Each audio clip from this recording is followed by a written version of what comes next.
Lucius Septimus Bassianus, better remembered to history as Caracalla, is one of Rome's most infamous emperors, and his reign was filled with much bloodshed, turmoil, and contention.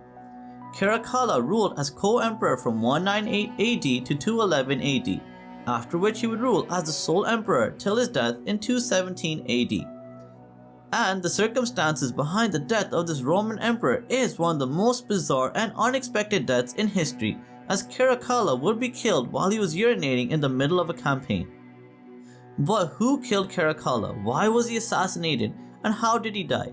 These are the questions we will be answering in this video, and by analyzing contemporary ancient Roman sources, we will be able to better understand how exactly did Caracalla die. But before we begin, don't forget, if you want to learn more about the deaths of some of history's greatest figures, then subscribe to my channel Historical Exit.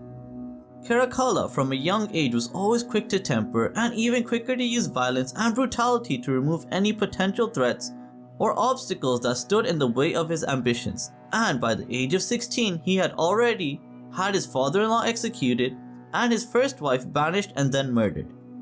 Later on in his life, he would eventually go on to kill his own brother Geta in the arms of their mother in 211 AD, and from then on he would rule as the sole emperor of Rome. And with his political power consolidated, Caracalla was keen to fulfill his military ambitions next, and he would embark on campaigns against the Germanic tribes and the Parthians. Caracalla's reputation as a fierce warrior and general would steadily grow, and he would be regularly seen amongst the soldier camps, participating and sharing in their hardships. And it was during one such campaign against Parthia in 217 AD that Caracalla would meet his end. Cassius Dio, a contemporary of Caracalla, records in his historical text Roman History the following in regards to the death of this infamous Roman emperor. Caracalla had dismounted from his horse in order to relieve himself, and while he was doing this, Martialis, who had been posted by Macrinus to strike him down, killed him. In this passage by Cassius Dio, it is evident that the assassination of Caracalla was well planned, and there were at least two conspirators, Martialis and Macrinus, involved in this assassination of the emperor. But why did these two soldiers bear such a grievance against Caracalla? And what were they hoping to achieve by assassinating him? Cassius Dio provides the following reason as to why Martialis, a Roman legionary, agreed to participate in this assassination plot. Martialis had a grievance against Caracalla because he had been refused to the post of centurion. It is clearly highlighted in the above statement that Martialis had been overlooked for promotion to the rank of centurion, meaning he had lost the opportunity to not only progress in his military career, but also a chance to increase his wealth and prestige as well. And like many overworked and burnt out employees who had given their all just to be ignored by management once again, Martialis would be enraged at the perceived slight by Caracalla, and he wanted to take some form of retribution against him.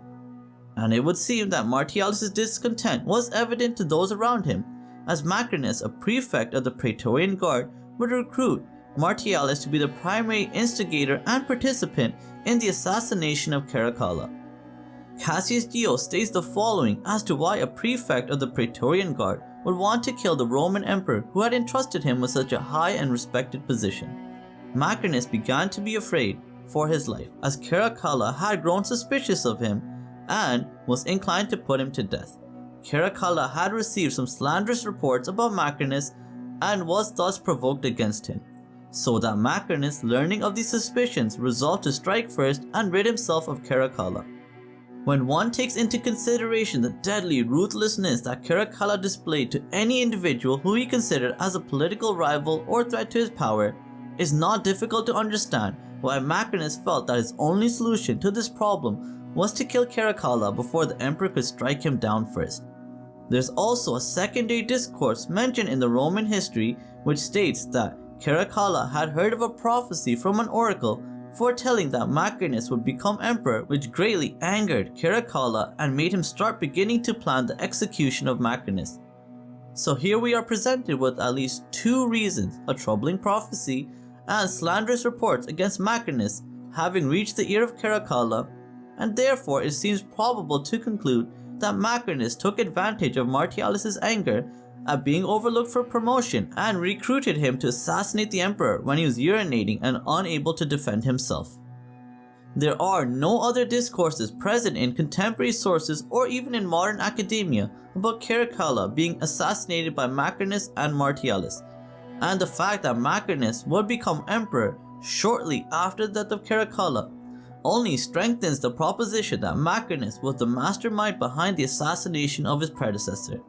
So I really hope you enjoyed this video on the death of Caracalla and you found it to be educational as well.